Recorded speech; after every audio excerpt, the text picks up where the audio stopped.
Trông tí tiền liều kép bún gạo liều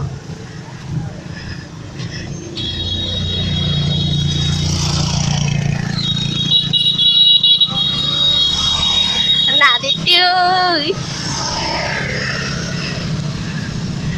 bây giờ một xe là xì á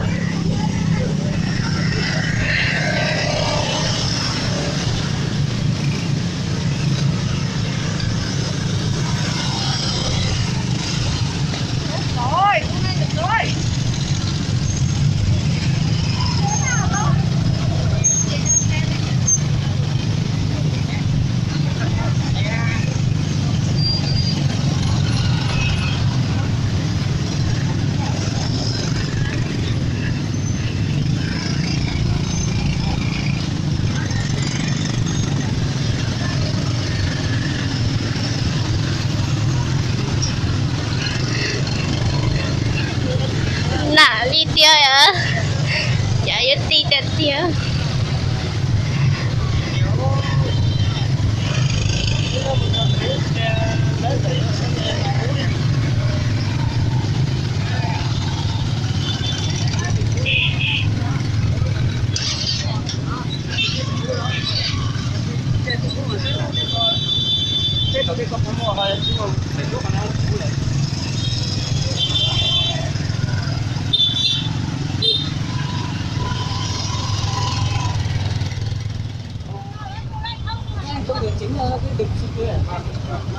đi tiền liều chẳng nó tại su lồng chè nữa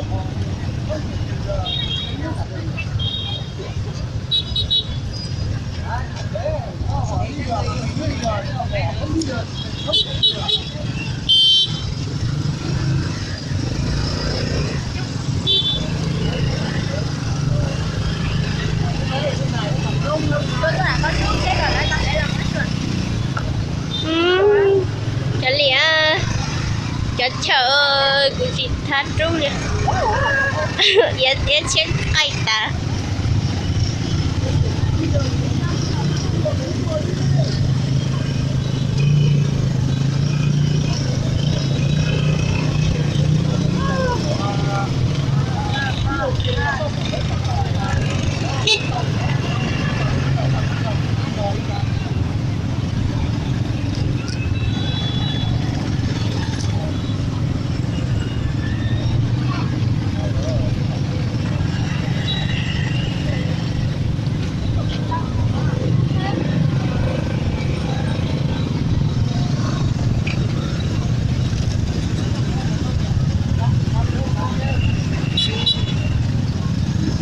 cơ tỷ thầu ưa chỉ sợ nó tổ sợ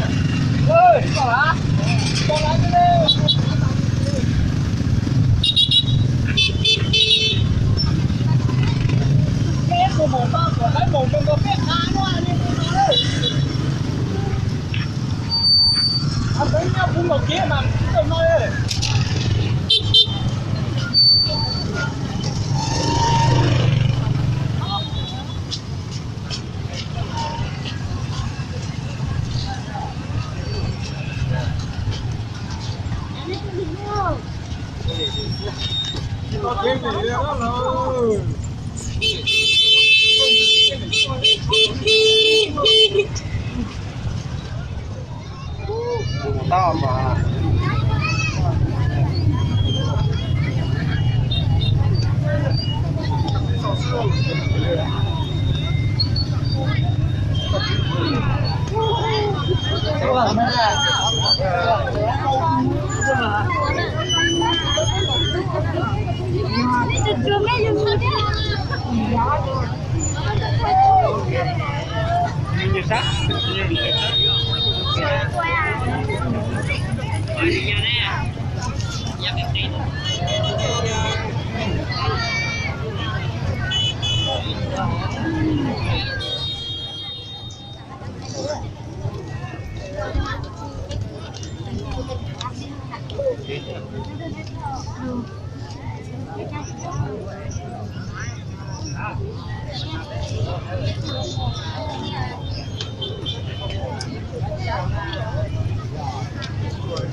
mà tôi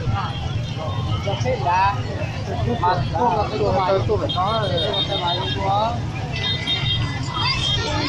rồi nhá là mà tao luôn tao thích nhiều rồi uống cà phê đi tao được gan được thế ta cần được mốc chở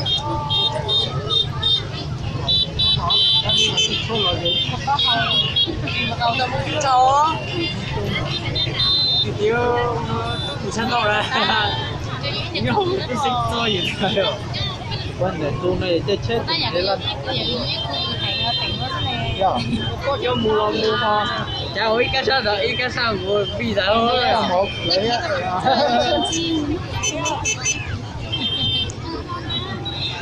Cho một lần cái tôi là tôi một lần rồi tôi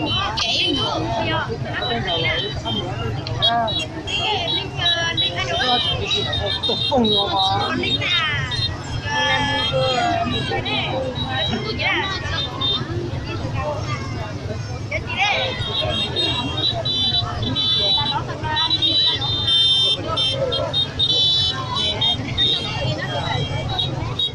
Nay enggak buat ya. Enggak.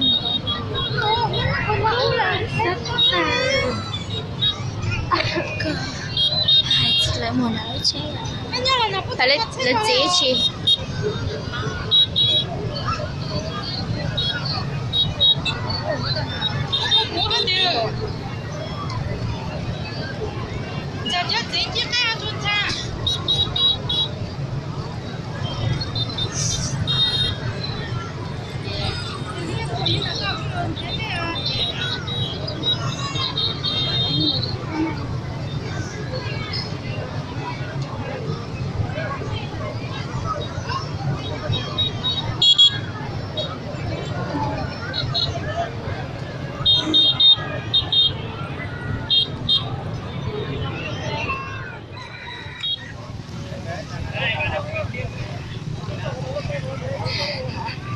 Hả?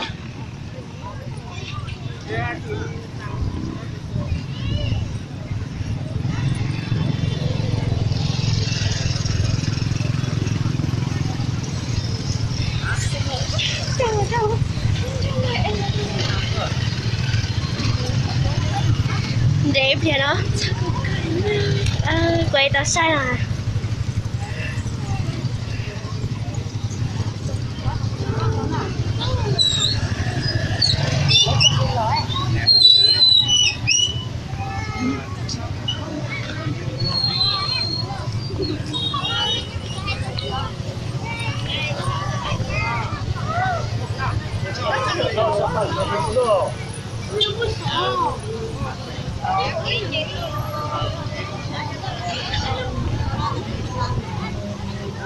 Mình định chọn mua chút chuẩn được. Mình ra đàn định luôn.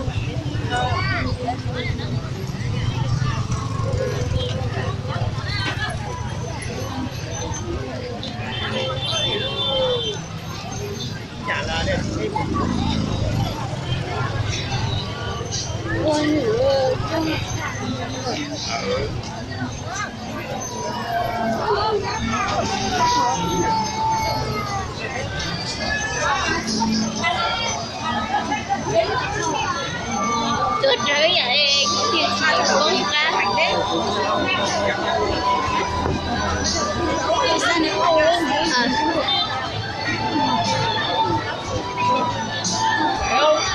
Chưa bắt đầu nó. Mới ăn nhầm à?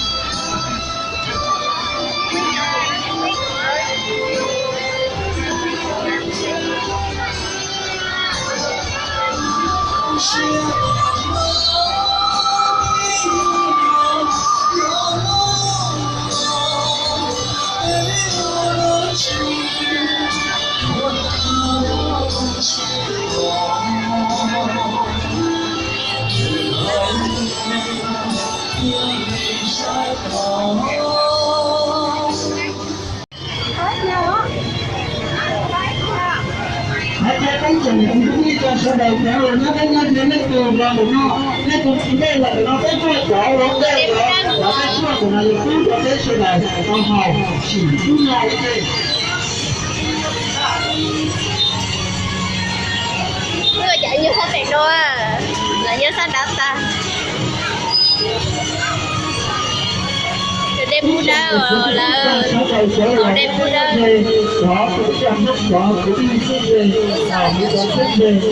Nhân số nhất có từ vậy mà ta nói một có sao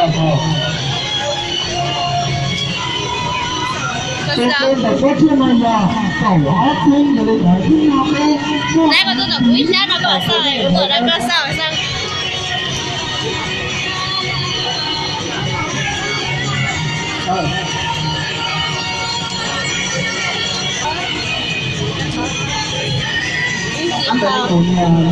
ở kia xa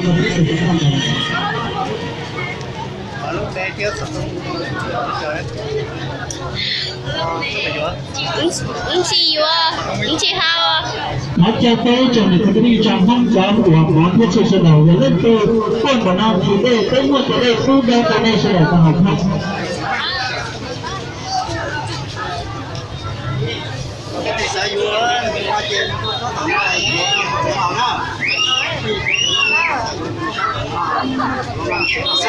một là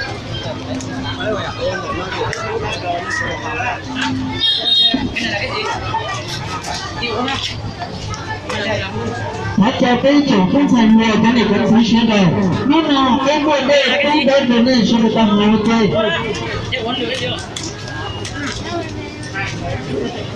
một sao có lông bè thì cái này có chi nó là cái lúc nào cái nào nó dễ dàng chưa